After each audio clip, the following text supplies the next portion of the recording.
So yes, I am Kevin Griffin, and this is our Dharma and Recovery. I would call it a class, but it sounds almost too formal. And as I was mentioning, this is something that's been going on since March 13th of 2020, so about 2.5 years now. And we're fortunate to have this technology and get to see people from around the country and beyond. I have just come back from beyond myself, from Ireland and Scotland and England, and it's good to be home. And lately we've been working with my book, A Burning Desire, which is about higher power through the lens of Buddhism. And so after our meditation, I'm going to draw from that. Actually, we're on the section on the precepts. And as I was looking at that this morning, it made me think maybe I would want to spend a few classes just on the precepts. It's an area of Buddhist teachings that's somewhat underemphasized in the Western kind of secular Buddhist approach. And but for people in recovery, I think the precepts are really one of the most important aspects of Buddhism, and one of the things that really kind of connects us to Buddhism, because recovery is really about living by these precepts. At least that's one way of characterizing it. So let's begin with a period of meditation. I will guide you for a while. We sit for about 20 minutes, and I'll give some guided instruction, and then I'll leave some quiet towards the end. I've been working with it's called the Anapanasati Sutta, which is the sutta on mindfulness of breathing, and I'm going to start kind of teaching some of the elements of that for people. Of course, it's a practice that we do quite commonly, but interesting to draw from the specific instruction that the Buddha gave. So we start by just establishing our posture. You can close your eyes or just lower your gaze. If possible, to sit upright. This tends to give us more energy and clarity. And nonetheless, if you have physical limitations, it's perfectly okay to lie down as well as to stand.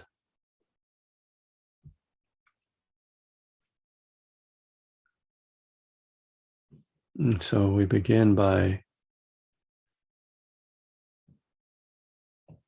bringing awareness to the breath, just awareness that we are breathing. We don't have to, try to feel anything special. Just notice that your body is breathing.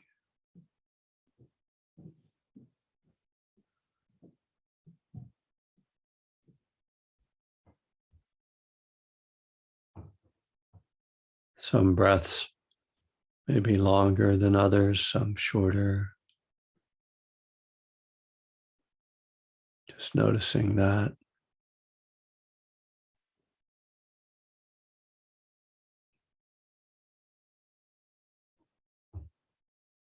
Where in the body do you feel the breath? Well, it's interesting just to see the reach of the breath, how it actually moves and touches and is felt in a variety of places, from the nose and the face and the throat down through the chest and the lungs and the belly.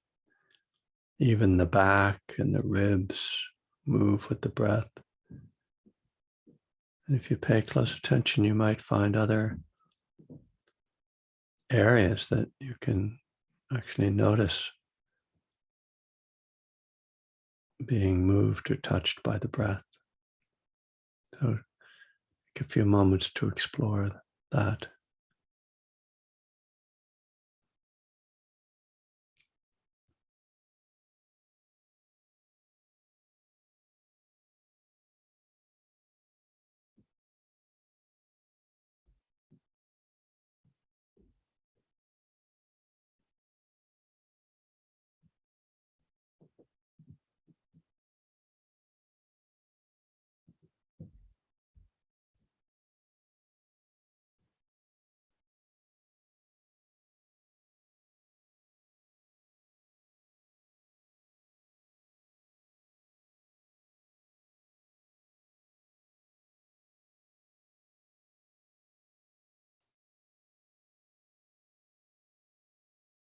And continuing to feel the breath moving in the body and letting your awareness encompass the whole body. Now, the instruction in the sutta is breathing in, feeling the whole body, breathing out, feeling the whole body.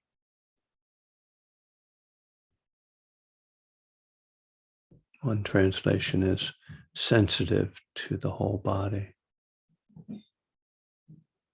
aware of the whole body, breathing and feeling the body.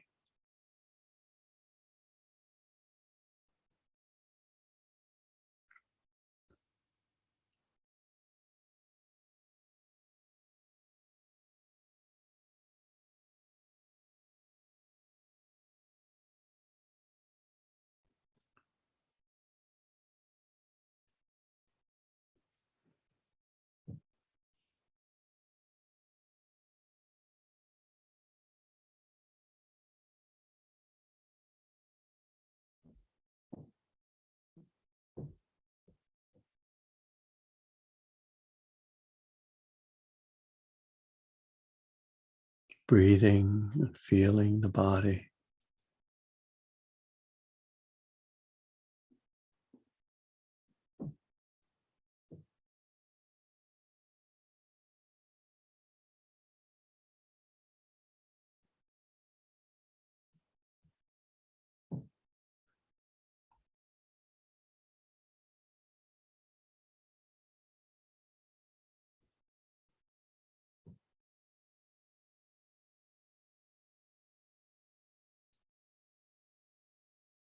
And as we breathe with the body,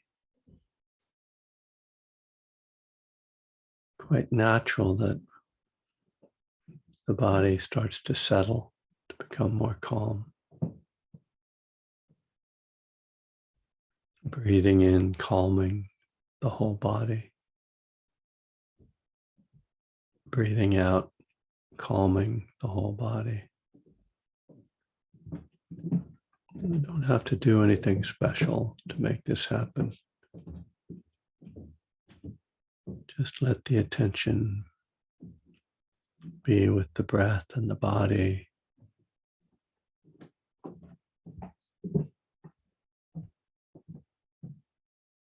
And allow calming to happen naturally.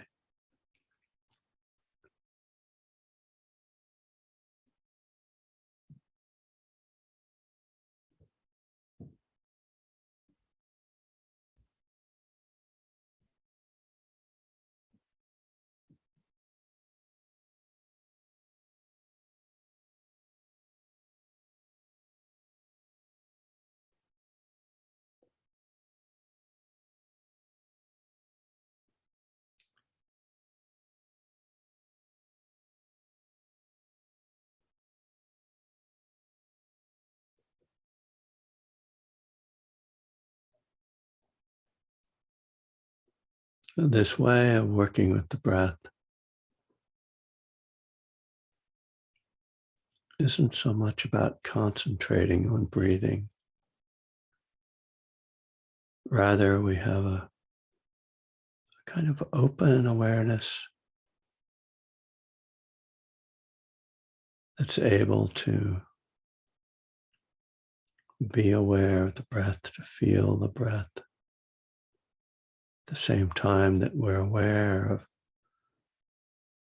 other experiences.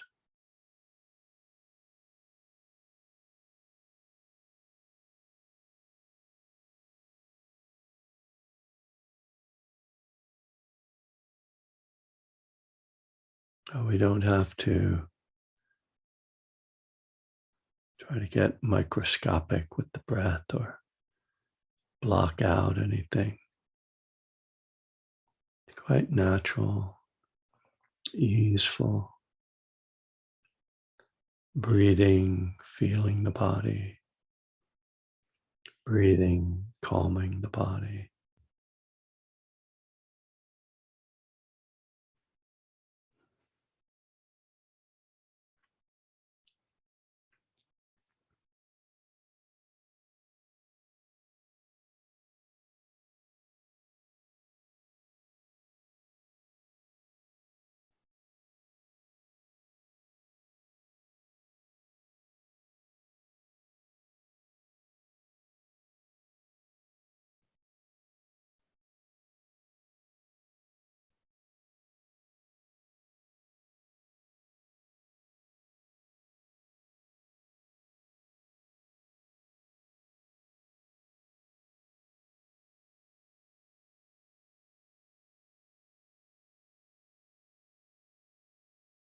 As the body becomes more calm, a subtle form of energy sometimes appears. It's called piti. It's given English translations like rapture, joy, that don't quite capture it.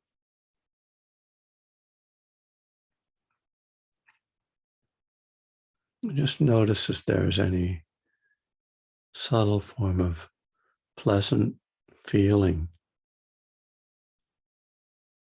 in your body as you get more calm. And bring that into awareness with the breath. Breathing in, experiencing piti.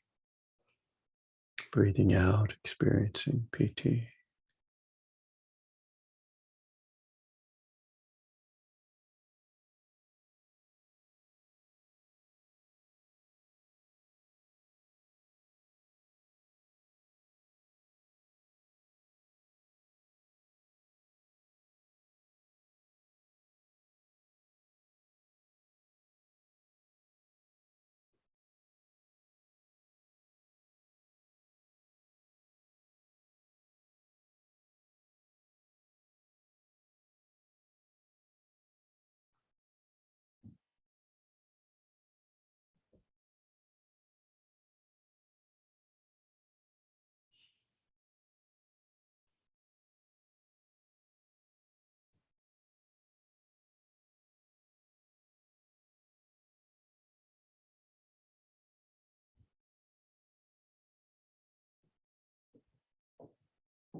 The piti is often accompanied by a more subtle emotional energy called sukha,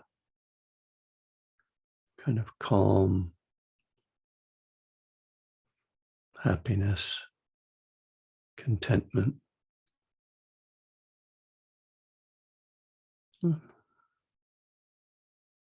We're all familiar with these feelings. This feeling of contentment arises out of meditation. It arises in pleasant moments in nature.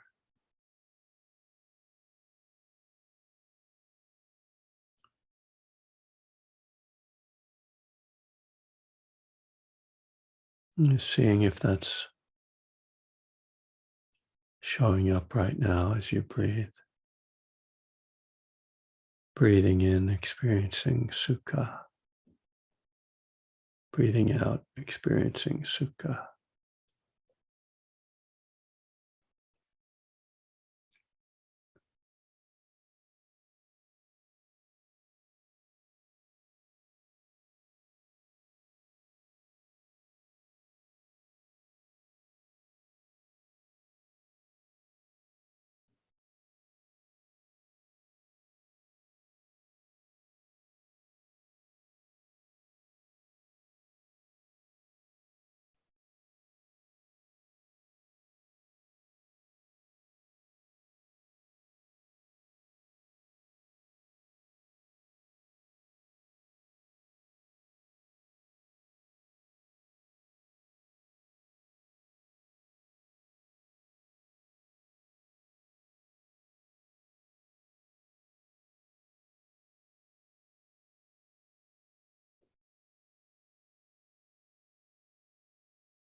And just breathing with the felt experience, whatever it is, whether it's pleasant, maybe unpleasant sometimes, or neither pleasant nor unpleasant, just a neutral feeling.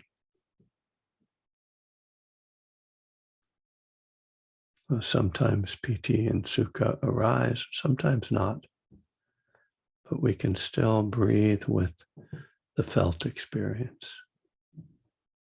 Let the mind become absorbed in our felt experience.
Right. So,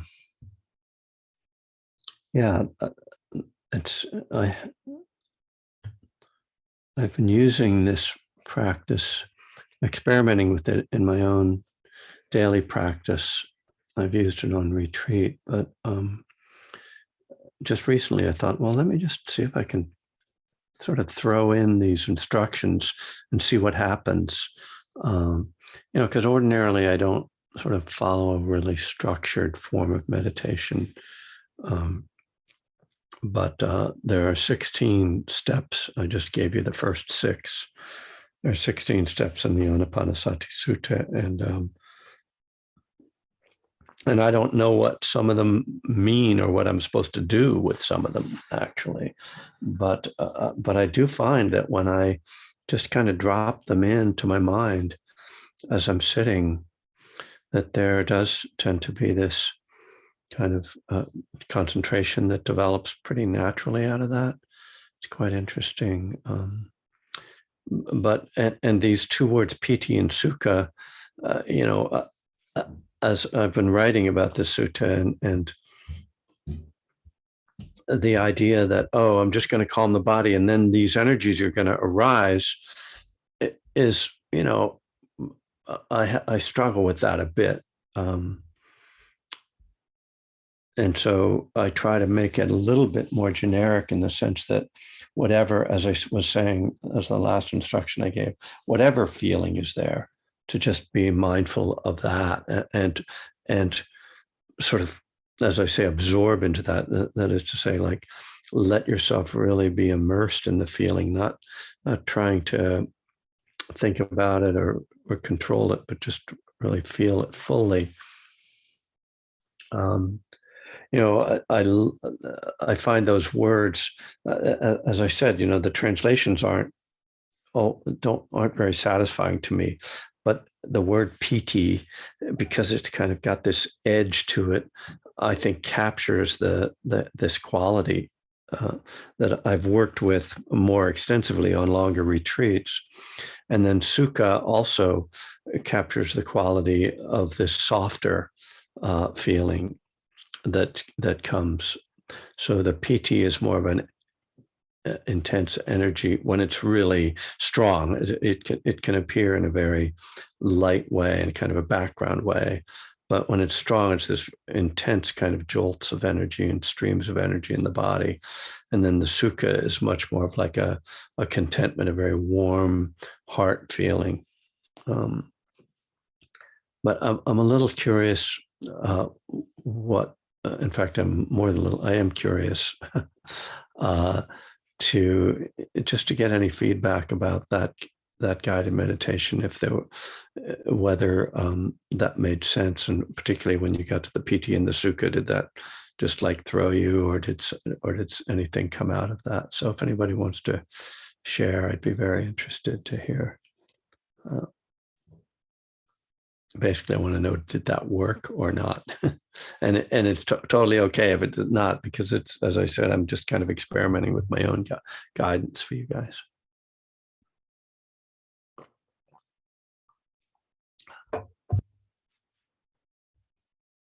Go ahead, John. Hello. Hi. That was, I don't really meditate very much.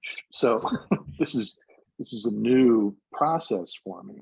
I do some when I do yoga, and they're very brief, and I focus on my breath. So actually sitting is a bit of a new experience. I mean, I'm familiar with it and done some very small stuff. So as I was focusing on what you were saying and the breathing, I had that experience.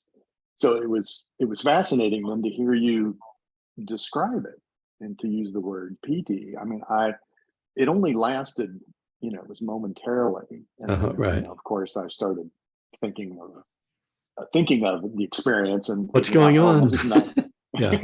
exactly. So it was. I thoroughly, I guess you could say, I enjoyed it. That's okay. Yeah, and it did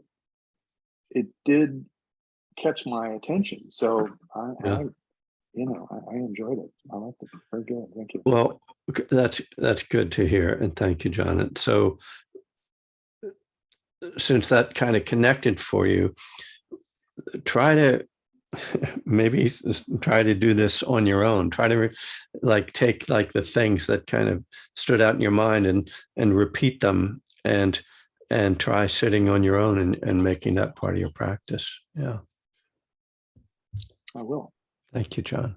Mary Helen. Hi. I I appreciated that meditation. I'm not sure if what I felt was a PT or sutta, but I felt an invitation to just observe my body mind in an open and accepting way, which Yeah. I often am more judgmental. So I appreciated that.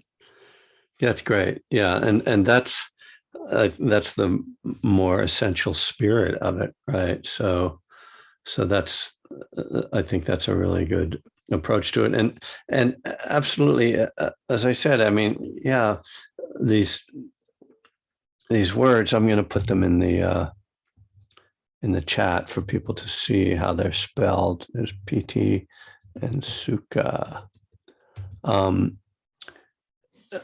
That yeah, that it's hard sometimes to correlate. There's instructions that the Buddha gave a couple thousand years ago to our present moment experience and know, is this what he's talking about? Or, am I just imagining that something is happening? Or am I on the right track? So it's just all, an experiment in my mind. So Denise, hello. Hello. Hello, nice to see you. Thank you. Yes, I actually find your voice very soothing, generally. And normally when I'm meditating, I feel love, the loving kindness, I try to do that. But I did actually feel the sukha, is it? Sukha. Yeah, the contentment. Yeah. That I actually did feel that, and it actually made me aware of the fact that I am generally quite content these days, which was really quite, a bit of a revelation. So thank you. Yes. Yeah, it did. I'm not sure about the PT, but because probably the sukha was taking over. Yeah, that's great. And yeah, and thank you, Denise, because you're kind of reminding, like, part of the point of this is to kind of evoke these existing feelings or kind of highlight things that are there. And so that yeah, we're aware of them, and then we can, when we focus on something like that, it actually strengthens it. Yeah. And so we see, oh yeah, this is a useful thing to do, like, to enjoy. Exactly. I feel really quite joyful that I'm content, if you know what I mean. Yeah. Thank you.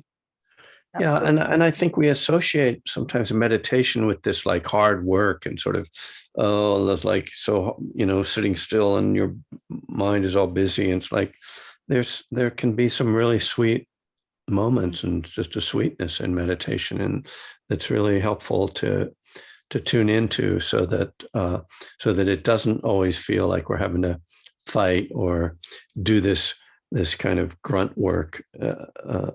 Spiritual grunt work. That's great. Yeah, thank you. Okay, thank you. Mike? Hey, Kevin, I love that spiritual grunt work. That feels like what I do a lot at the time. You know what? Actually, that captures what I feel like settling is for me. Like, it's the spiritual grunt work. But what you were describing as sukha, which that fits really well with the way I feel when I do get settled, and in my body, like you were talking about, when I can really feel at ease in my body. I feel this, like, it really is like a low level sense of pleasure, like you were talking about. It just describes it really well for me. Like Saturday, I did a half-day meditation retreat. And after like a couple of iterations, when you really get settled like that and your mind slows down, that is a really it just really described it for me, Suka, what you were talking about. So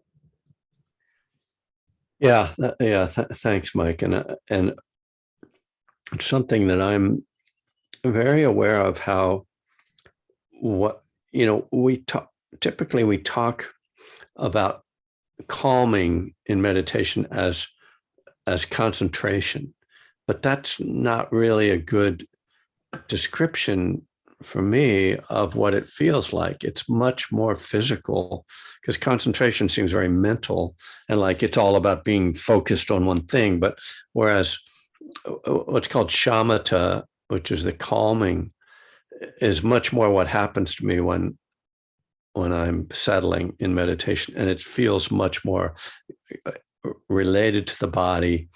And then the mental experience, if the mind is still fairly busy, it's not as bothersome. And that kind of points to how the problem isn't so much what's going on in the mind, or frankly in the body. The problem is my attitude toward it.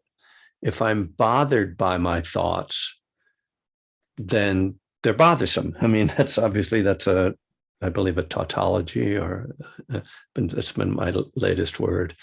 That's quite obvious. But how can you be, if you can not be bothered by your thoughts, then they're not bothersome. So it's not the thoughts themselves, that it's how we relate to them. And when the body is calm, there isn't the resistance. We don't feel that agitation. So, part of what we're talking about, I guess, is restlessness, when we put it in terms of the 5 hindrances. Restlessness is what's most difficult for people in meditation, because people will often say, I can't sit still, or my mind won't get quiet. But really what they're talking about is like just being relaxed and calm. And of course, we all want that from meditation. That's what we think is supposed to happen, which can be another problem, because we think it's supposed to happen. So, as you said, Mike, as you indicated, there's this component of time that just has to be put in. And very often people get frustrated in the first 10 minutes of meditation and don't feel like, oh, I can't just sit here like this for half an hour, because this is terrible. Not realizing that 10 minutes, 15 minutes, 20 minutes, there's a progression. And you might find yourself after 20 minutes feeling completely different from the way you felt at 5 minutes.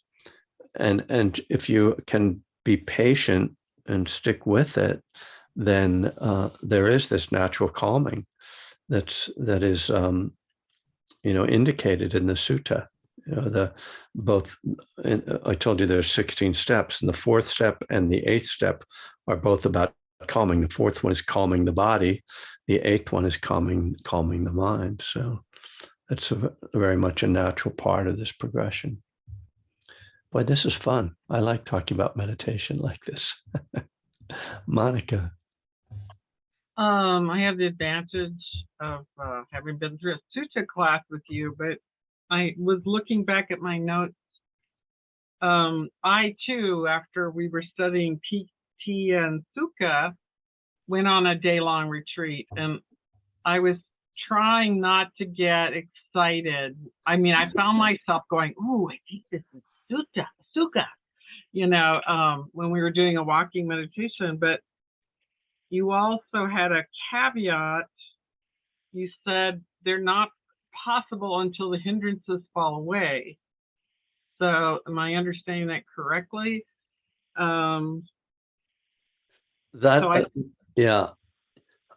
So PT and Sukha are the main elements of the first 2 jhanas.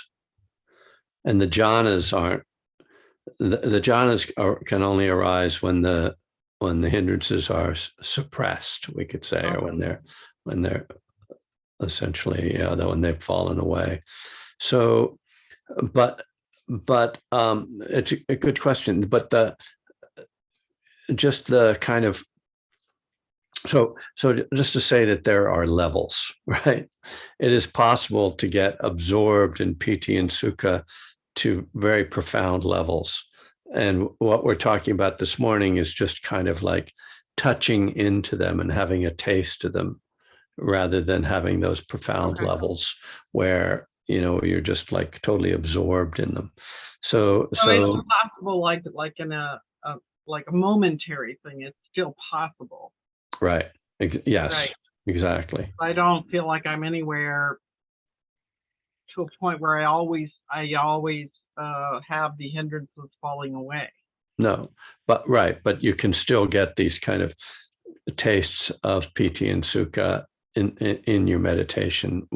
Well, there are still some hindrances there, but just as we're talking about restlessness, that's a hindrance. That's a hindrance, and when it does have to kind of quiet down before you're going to get much. And again, it's not like it has to be completely gone. It's just, it's not, you're just not sitting there, antsy kind of thing.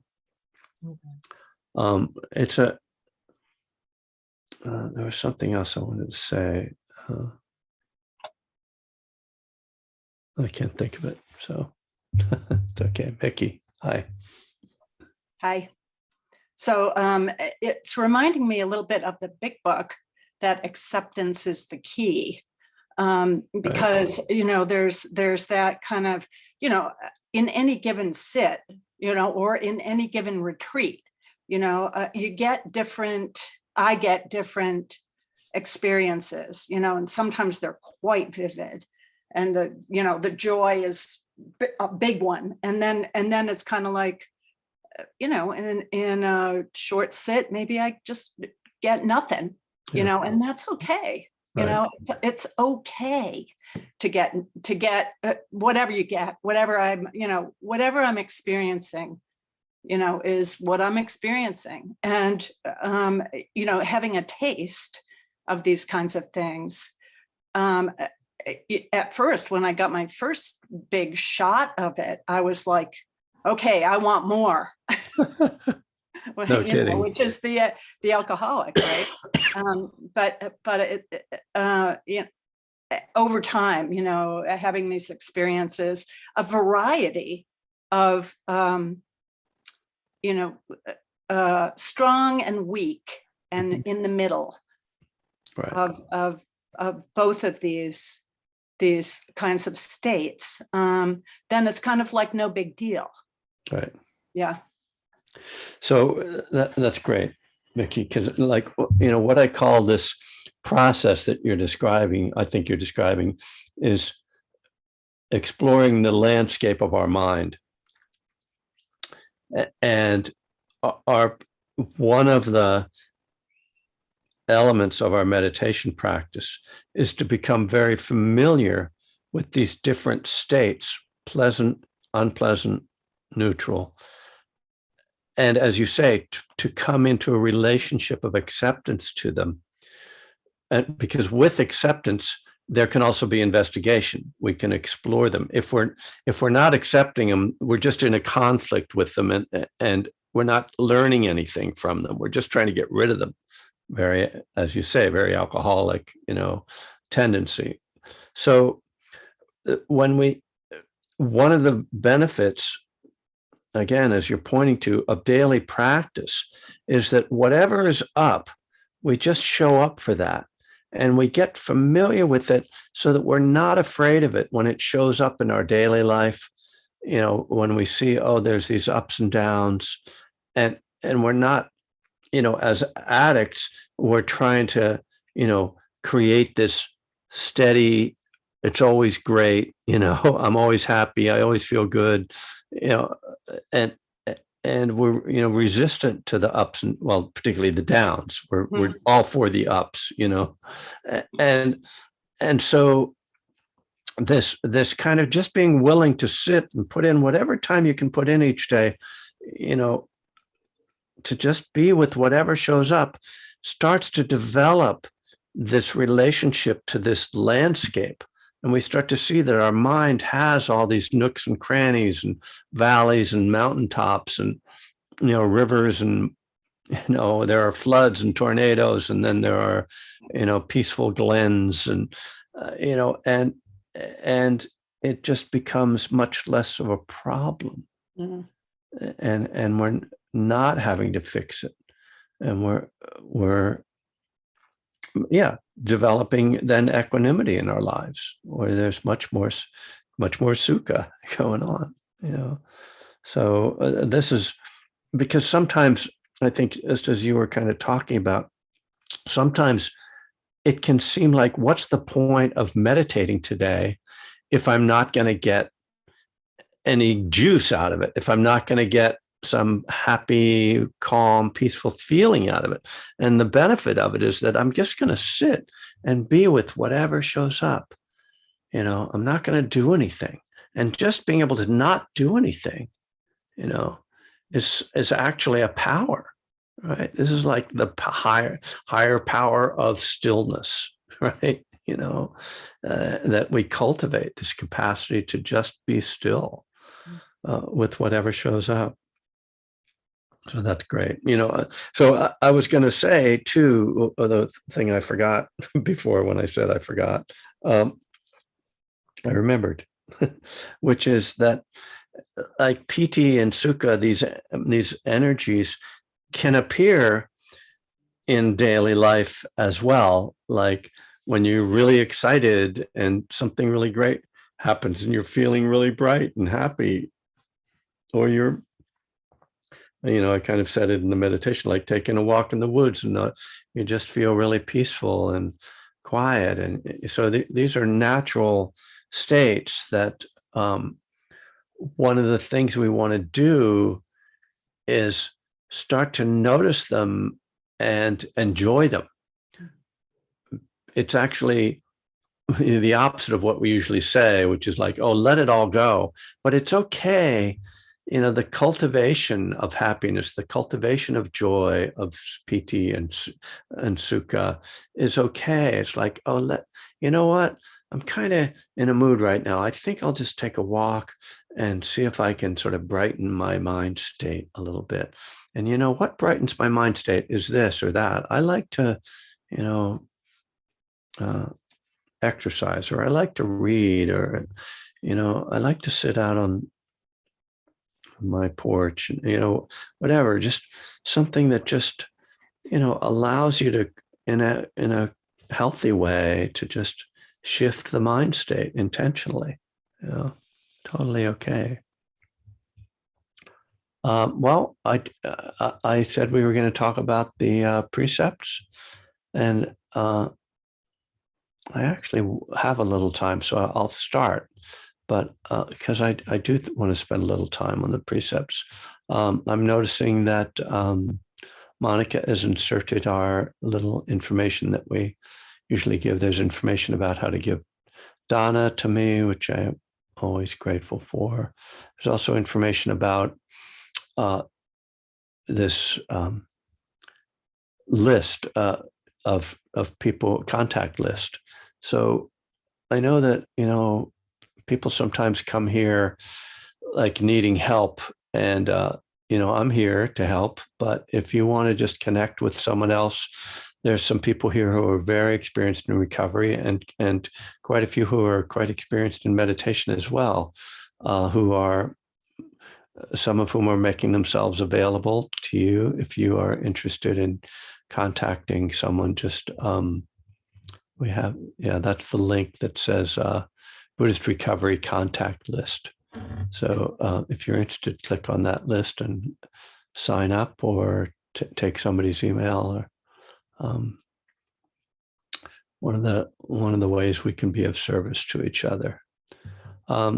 So I was looking at the section on the precepts in A Burning Desire, and it's one of the sections where I'm giving pretty straight Dharma without too many personal anecdotes. But I want to generally just start maybe this conversation, and I'll carry it on in the next few classes, just to talk about the precepts in general. And actually, I should mention that this Friday, because I do this every Friday night as well, this Friday is the Spirit Rock night. So it's a different Zoom link than this one. So you can either go to the Spirit Rock website, which is spiritrock.org, or Monica put the link in there to their calendar. So so I'm not sure I'll talk about the precepts this Friday, although maybe. Anyway, the precepts, what they are, they're 5, rules or guidelines, trainings. They're sometimes called: not to kill, not to steal, not to harm sexually, not to lie or harm verbally, and not to use intoxicants. And obviously the 5th precept is kind of what recovery starts with. And I would say that the other 4 are necessary to sustain recovery, and it can be really helpful to explore them, to explore what they mean on multiple levels. But the starting point, goes back. We have the inventory in the 12 steps. We made a searching and fearless moral inventory. So we could say that that's something of a precept inventory or investigation of our morality. And I'm just aware of how foundational following guidelines like this is, not just to recovery, but to Buddhist practice. And when I started to practice Buddhist meditation, which was before I got sober, I kind of saw the precepts as this like beginner's thing, that like I wanted the more advanced teaching, right? Like somehow, this is just for the people who need rules. I don't need your stinking rules, kind of thing. I'm going to get enlightened and transcend all that, which is, one of the real mistakes that even some very well-known teachers have made, thinking that somehow just by being really enlightened, that they didn't have to behave, and that somehow, because they had some enlightenment experience, that then absolved them of responsibility, that their karma didn't apply to them because they were so enlightened. And this is kind of the delusion that some of the really some real harm has been done over the years. And I was talking about the Shambhala tradition and their founder, and he's sort of the prime example of this kind of behavior. He died of cirrhosis of the liver in his 40s, so it didn't work out so well for him. Bless him. I see that. What I realized in my meditation practice after I got sober, I found my meditation started to work even better, much better than it did before I got sober. And it's because I was living in this different way. And it doesn't mean that we're perfect or that we never, make mistakes, but it's that we're you've got this underlying intention to be kind, to not be harmful, to not break kind of rules and laws and, social constructs. You know what? Again, as an addict, I kind of thought like I'm an outlaw, and like it's okay. Like I'm cool because I'm an outlaw, and it doesn't matter if I'm driving drunk or, behaving in really unwise and selfish and even destructive ways. And again, that was a kind of just another like lie that I told myself to justify my own self-centered behavior. So it's one of those things where life is so much simpler when you don't feel guilty about things, and when you're not taking things from people that don't belong to you, that when you're willing to be wrong, to admit your mistakes. It's just so interesting to me that I always thought Buddhism, always, when I say that, I mean, when I started on this Buddhist path, and in fact, even when I first got sober, I always thought Buddhism was this sort of more sophisticated kind of spirituality than Buddhism. That Buddhism was this like really, which it is, very sophisticated and brilliant, system. But I think there's this wisdom in the 12 steps that when it's incorporated into your life, just has a really profound effect. And it's very simple in a way. And it doesn't have the kind of intellectual heft of Dharma. It doesn't talk about emptiness or, transcendence in the same way. But when you just kind of do it, it turns out to like really be incredibly impactful. And I think it's easy to get distracted by the language of the steps that are like, oh, it's God, and God's going to remove my defects, and morality. It's like coming down on. It's so like Protestant, and it is very, very like Puritan kind of and Protestant and all of that. It's easy to get distracted by that and not see that when you can get at the essence of what's happening, this, which is fairly simple, that it's really transformative. So I'm going to try to, I'll put together some thoughts on the particular precepts and the kind of levels at which they can operate. I'll put that together in the next few days and try to offer that in some of the coming classes. And indeed, maybe I will do that on Friday for Spirit Rock because I don't have anything planned for that night. In any case, I hope that you will, well, from today, I encourage you to, I hope that you guys practice meditation daily. And if you haven't been, I hope you will start to do that beginning today. And